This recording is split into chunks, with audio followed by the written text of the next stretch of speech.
I'm Alex Rodriguez. And I'm Jason Kelly. From Bloomberg, this is The Deal. Each week, you'll hear us in conversation with business icons. This show will explore deal-making across sports, media, and entertainment.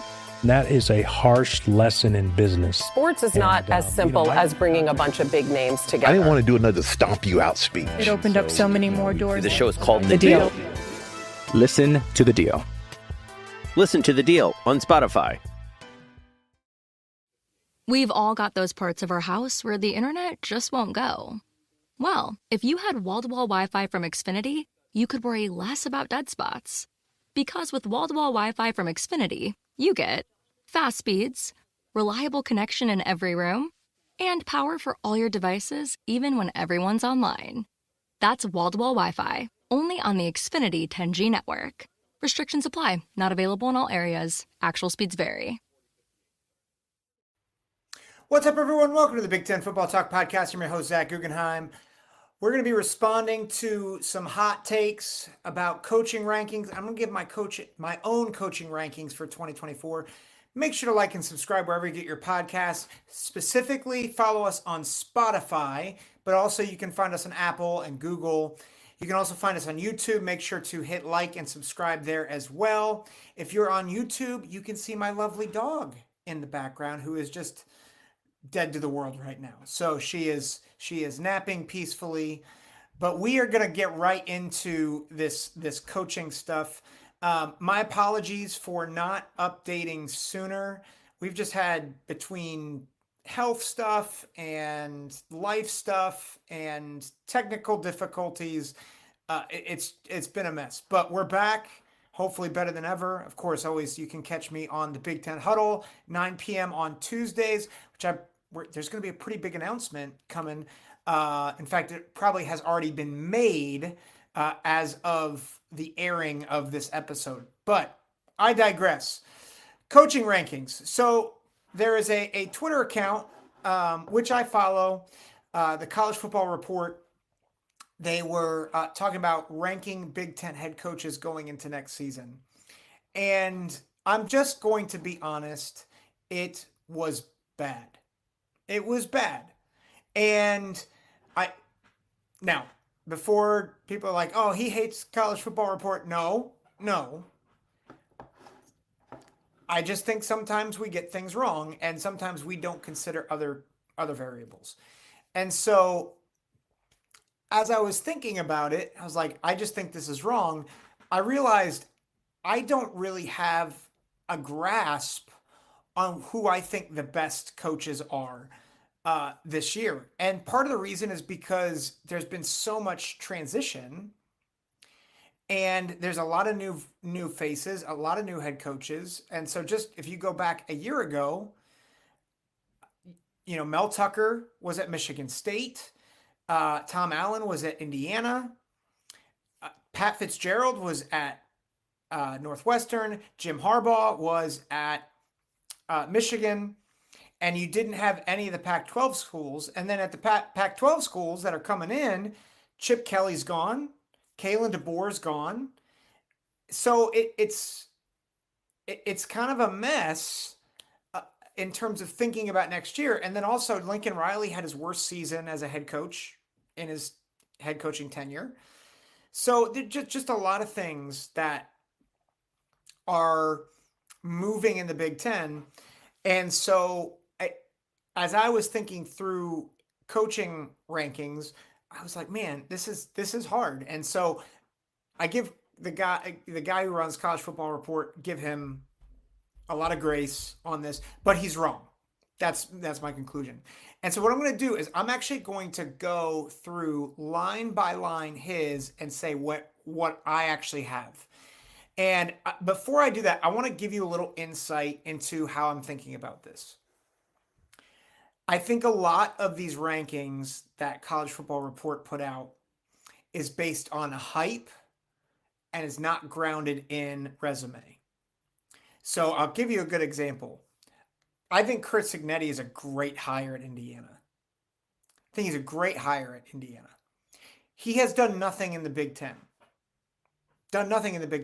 And so until he proves he can hack it in the Big Ten, I'm not going to have him super high because he has not done it at the level he's going to need to. Just hasn't, right?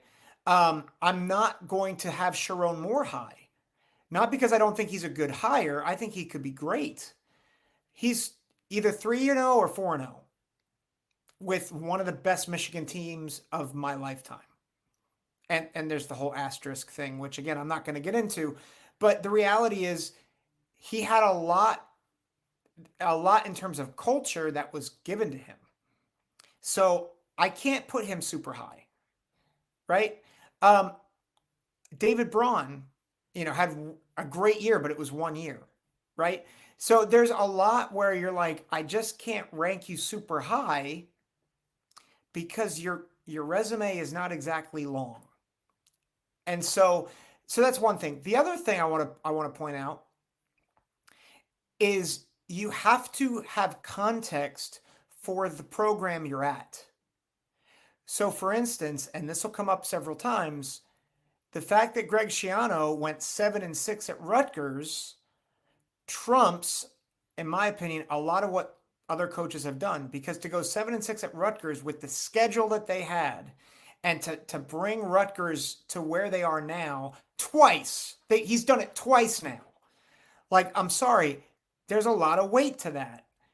And that's quite honestly, I think, better than what Jonathan Smith has done at Oregon State before he jumped to Michigan State. I think it's better than what Jedd Fisch has done, even though he did have a really good year with Arizona. It was one good year, whereas Greg Schiano has a track record in 2 tenures to make a bottom feeder program decent to good. So I give a lot of weight to that. And you'll see that, I think, in my rankings here. So without further ado, we're going to start from bottom up. So College Football Report and I have the same last place coach, and that's Deshaun Foster at UCLA. Deshaun Foster, he was a running back coach a year ago. I don't think is a bad hire, which actually, I'll be honest, I think the coaching pedigree of the Big Ten is very, very good. Like, I think it's really good. I think Deshaun Foster is the weak link. But even then, I don't think it's a super weak link. I think we'll see as recruiting goes on and whatnot. But I think he was put in a bad situation, right? Chip Kelly left not at the ninth hour, or the 11th hour, but he didn't leave at the greatest time. And so Deshaun Foster is trying to pick up the pieces, but I think he's done a decent job so far. So again, it's the offseason, but we're going to see more of him and he'll have opportunity to move up the ranks. So we agreed on that. Number 17, he has Ryan Walters. I also have Ryan Walters. First year, 4-8, had some high highs, some really low lows. They were not great, but the cupboard was also not exactly full. They lost a lot of their key players after Jeff Brom left. They did have Hudson Card. They get him back for another year, which I think is big.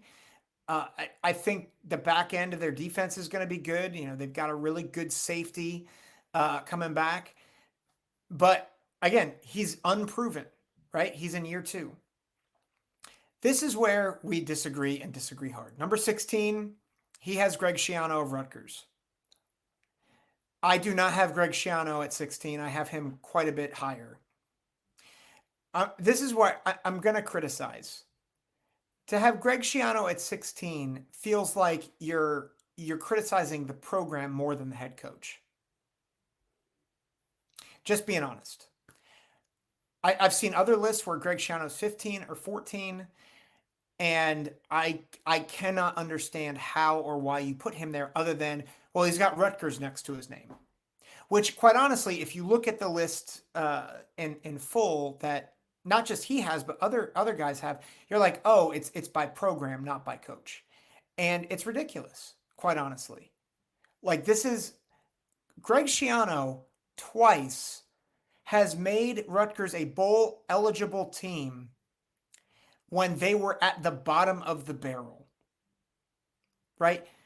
You go back to his first run, his first couple of years, it was 2-10, 1-10, And then still in the Big East, when they had Virginia Tech, when they had Miami, he got to 4 wins and then 5 wins. And then from 2005 to 2012, only once did he finish under 500. Now, I know the Big East was not as competitive when Boston College and Miami and Virginia Tech all left. But when you have a culture of losing and now all of a sudden you have a culture of winning, like, that's a big deal. And then they come to the Big Ten, and I mean, Chris Ash and Kyle Flood left that program a mess. I mean, awful. I mean, just worse than before, I think. And now they're in the Big Ten, in the toughest division in college football for the past 4 years, right? And he got them to a bowl game last year. I don't know how you put him at 16. It's quite honestly, it's inexcusable. And again, there's a lot of grace. I get it. You know, you're trying to make these lists, but there is no way, shape, or form that Greg Schiano and what he's done makes him the 3rd worst coach in the Big Ten. Sorry. It's not okay. So I have Curt Cignetti at Indiana. Now, Indiana fans, you might be upset. I know he brings a lot of juice, right? Purdue sucks, and so does Ohio State and Michigan, right? That being said, Curt Cignetti has not done anything on this level. He's been at JMU, had a great run at JMU, right? Got to a national championship game for FCS, got to the semifinals a couple times with James Madison. Really great hire. I think he will do very well. And he hasn't proven anything in the Big Ten yet. So we'll see. He hasn't proven anything yet on the Big Ten level. So still, I think it's a phenomenal hire, but I just can't put him higher. So 15, he has David Braun, which I can respect because it's, you know, he had one good year at Northwestern. I can respect it, but if you're going to put some of the other guys higher without much juice, and you're going to put David Braun at 15, I think David Braun is actually a bit higher on this list too because of the one good year he had. And we'll talk about that in a minute. But I do not have David Braun. I actually have Mike Locksley at 15. I think Mike Locksley is one of the overhyped coaches in the Big Ten. And I get that he has developed some guys. He's developed some NFL talent, which has been good. He's recruited decently. But I feel like every year I hear about how this is the year they're going to get to 10 wins. This is the year they're going to have a big win. This is the year. And they always fall short.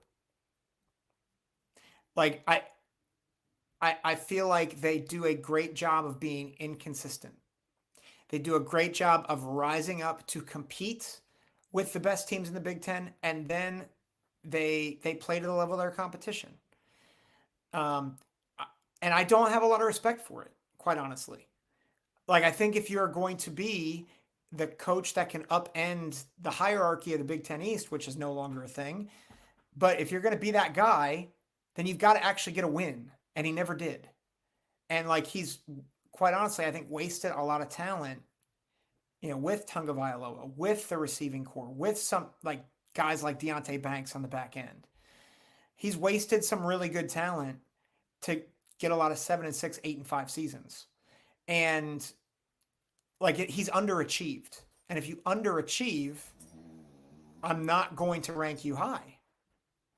If you're like, what was that in the background? That was my dog. She's saying hello. If you want to say hello to Angel back, feel free to leave me an email, big10footballtalk@gmail.com. 14, he has Mike Locksley. So we were fairly in agreement with Mike Locksley. I have PJ Fleck at 14. Again, I think he underachieves. He had one really good year with Tanner Morgan, had a couple of 9 and 4 years, but I think PJ Fleck wasted opportunities. I think he wasted opportunities with, with Ibrahim and the running back core that he had, the offensive line that he had. He lost to teams like Bowling Green, which he had no business losing to. And I feel like it's a pattern. It's a pattern of his coaching. And I think he's done good things there, but I feel like he's peaked.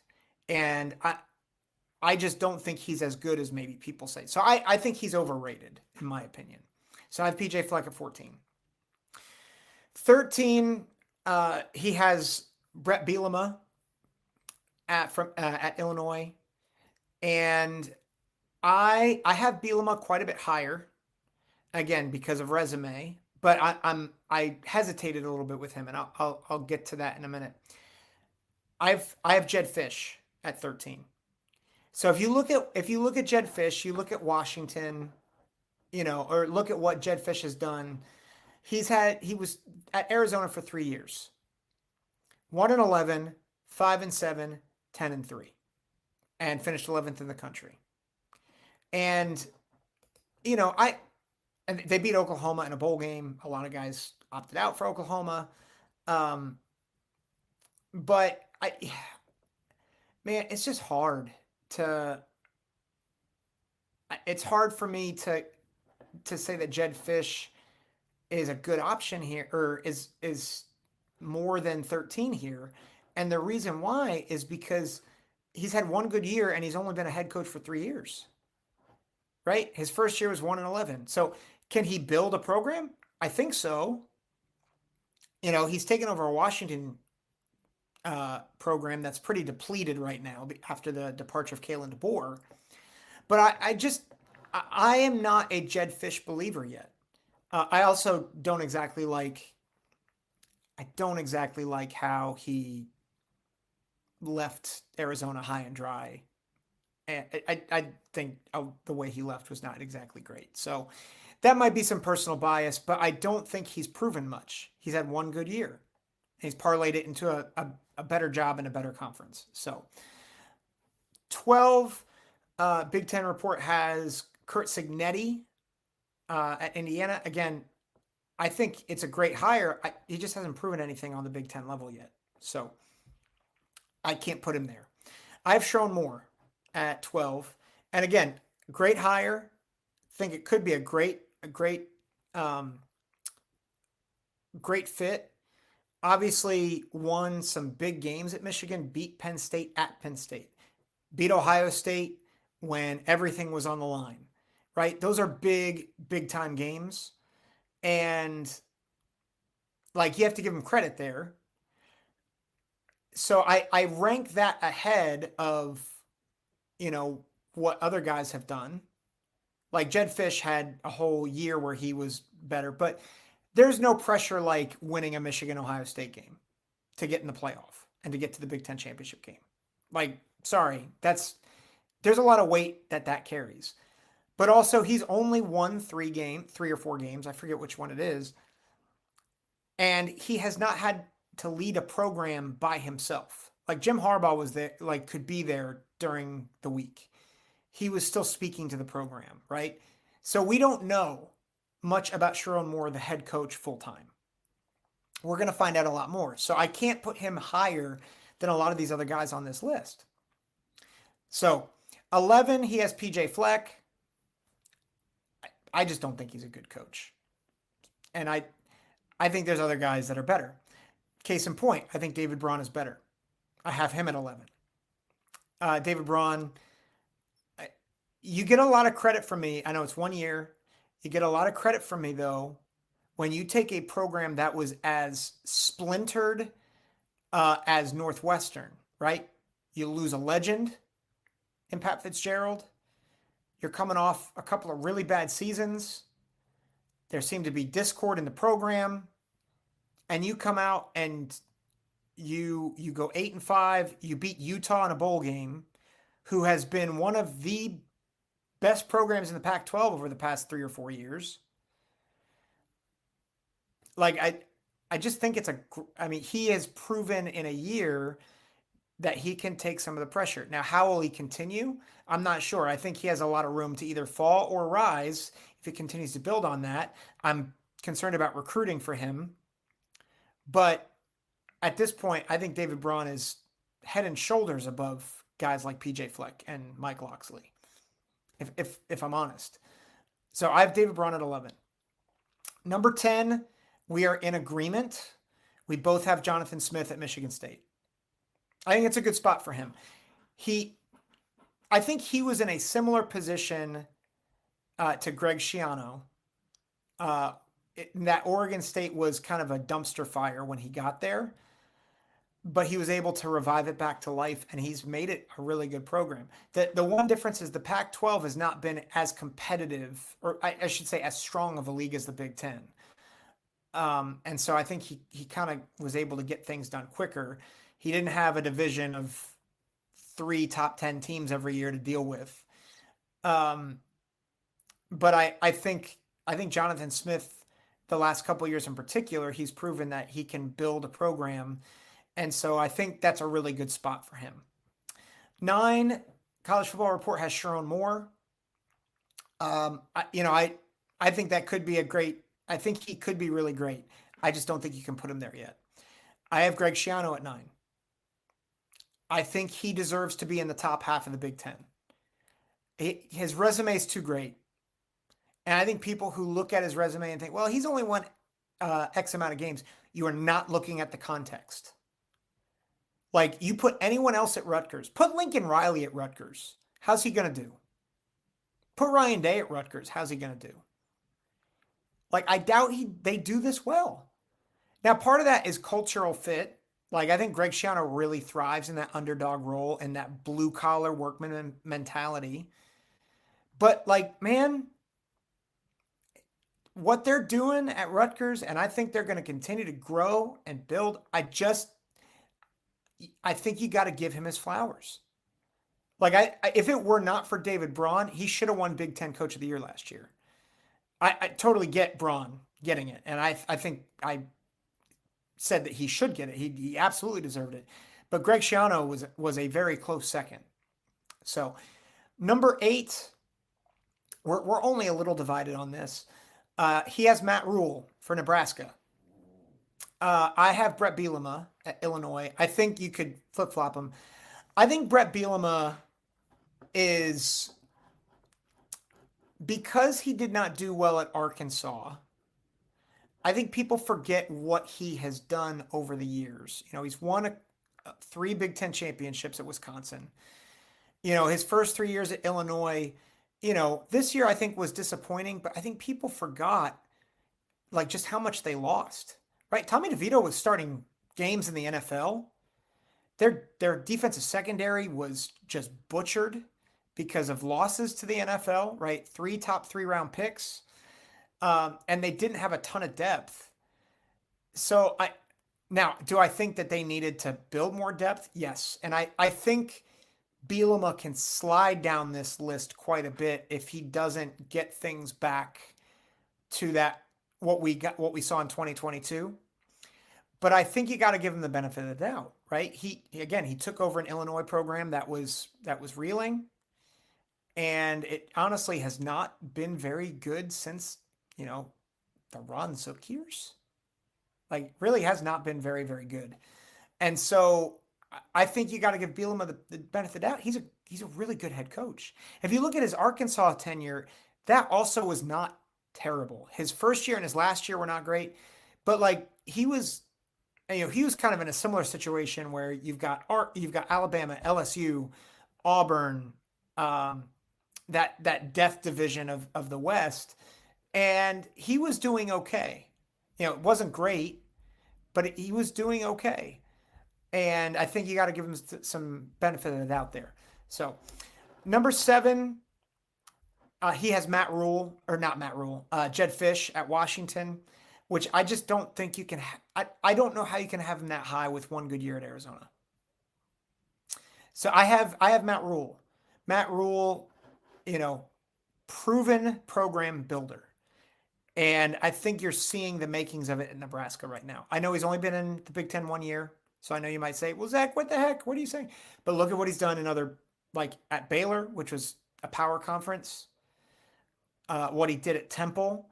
He has taken bad programs or programs in disarray, and he has made wonderful things with them. So I think that's coming. And I think you can say, based on his track record, that he can be up this high. At 6, we agree. He has Luke Fickell. I have Luke Fickell at Wisconsin. I think you got to give him credit for making the playoff with Cincinnati. I just think that was, to do that was a big deal. And I think Fickell will get it figured out at Wisconsin. Again, I think there's room for him to elevate. I think there's room for him to fall. But right now, I think he is in the top third of the Big Ten in terms of current head coaches with what he's proven. Certainly guys can rise above him.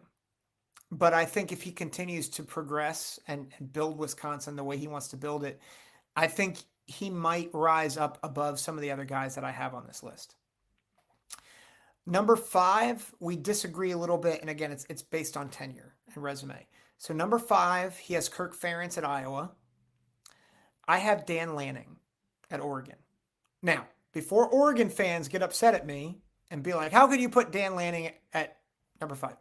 I think Dan Lanning is arguably the hottest coach in the conference. I think it's very possible they win the Big Ten this year. I think he's got a roster that can win a national championship. Early on, I think he's going to beat Ohio State and Autzen. I think they win the Big Ten this year. Or at least during the Big Ten championship game. I need to think through who I think. They're my early favorite, I think. Them and Penn State are my 2 early favorites right now in the Big Ten. I'm Alex Rodriguez. And I'm Jason Kelly. From Bloomberg, this is The Deal. Each week, you'll hear us in conversation with business icons.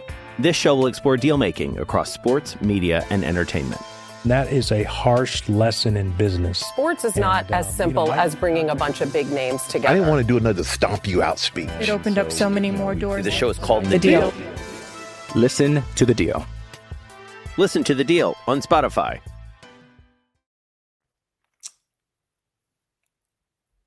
But he's done 2 years at Oregon, and he has not won a Pac-12 championship. He's building them into, I think, a Death Star. But with all that talent and him upgrading the trenches and doing all this stuff, they've fallen short twice. And,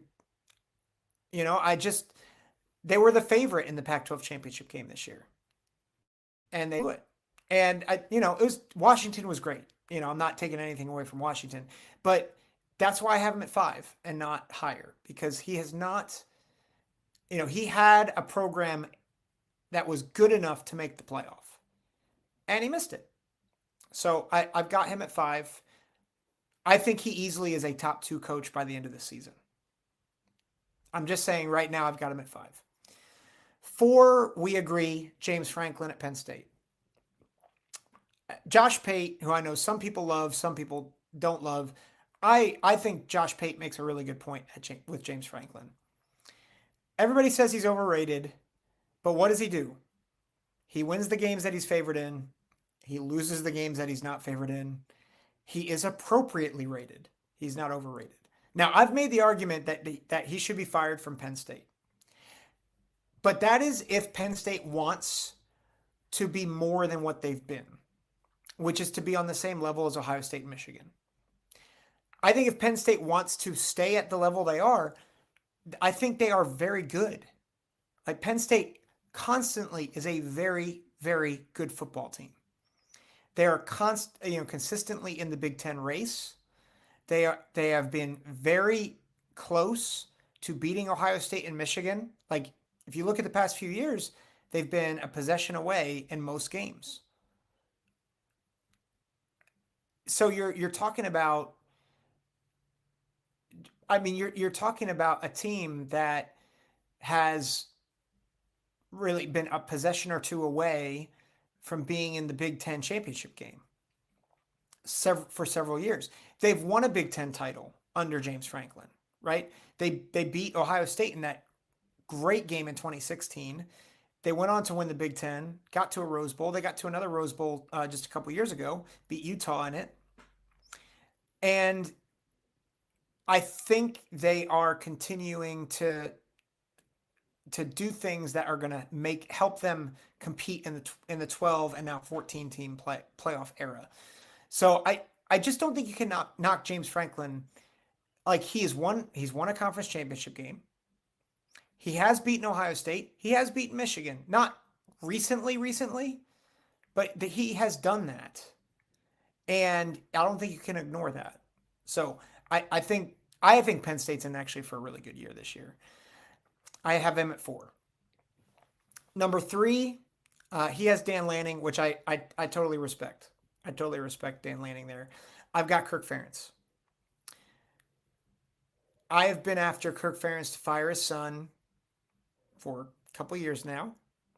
Didn't like the decisions he's making. I don't like how kind of fixed in his ways he is.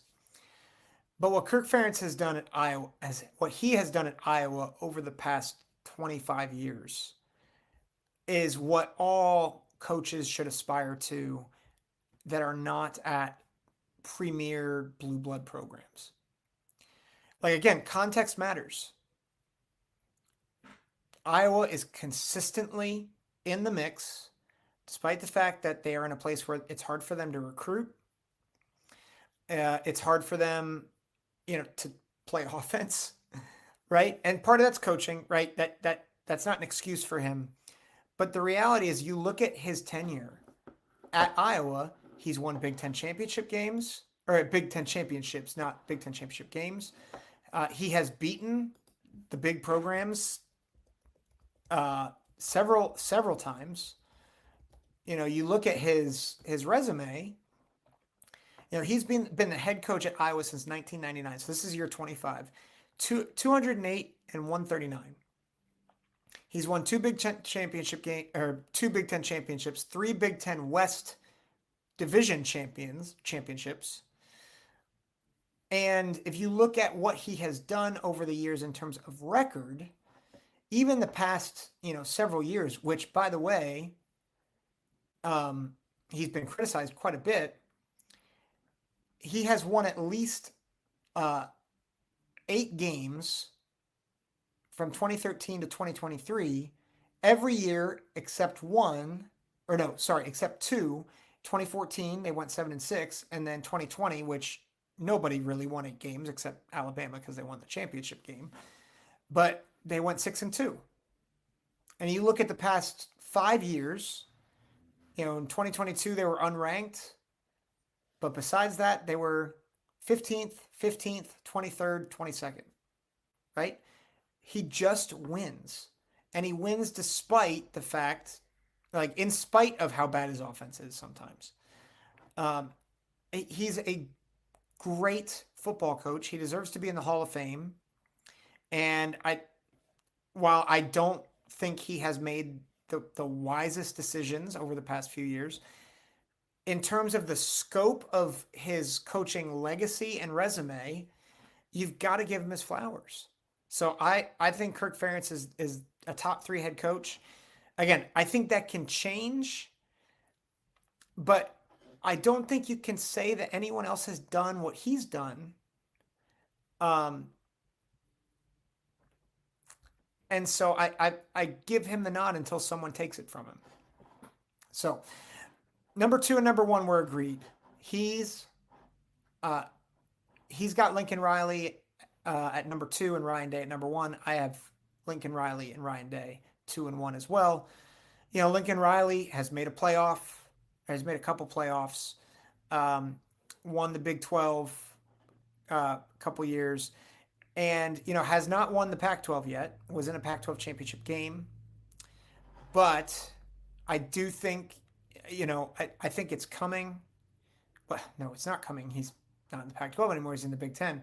I think USC is going to be a player in the conference. I don't know I think this year it'll be interesting to see what Danton Lynn does with that defense.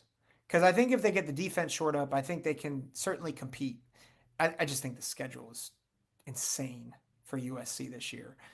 And then Ryan Day, Ryan Day is, I have not thought he was the best coach. It's hard because Jim Harbaugh is gone, right? Kalen DeBoer is gone. Like, I think if those guys were in here, I think Ryan Day would actually be a couple notches below.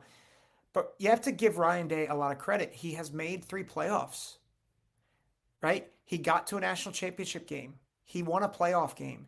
He has 2 Big Ten championship games. And the only team he's lost to in the Big Ten in his tenure is Michigan. He's lost 3 times to Michigan. That's it. And like that, it's not like that Michigan team has been a scrub. One won a national championship. One probably should have beat TCU and gotten to the national championship game. And the other one made the playoff, right? So it's, as much as I am an Ohio State fan and demand that they win and beat Michigan, I'm like, come on. If that's all he's lost to, and he's made 3 playoffs, he's won 2 Big Ten championship games, and he's primed to make a run this year too. So those are my thoughts on the Big Ten report. Really, college football report. If you're listening to this, I promise I got nothing but love for you. I just don't agree with your coaching rankings. But that being said, thank you for putting them out. Gave some good fodder. What do you guys think? What do you guys think about my rankings? Do you agree, disagree? I'll put it in the notes of the episode, what I've got. But let us know what you think. Send me emails. Again, catch us on the Big Ten Huddle. I believe it is now called the College Huddle. But join us there Tuesday nights at 9 p.m. Thanks for listening. Take care. God bless.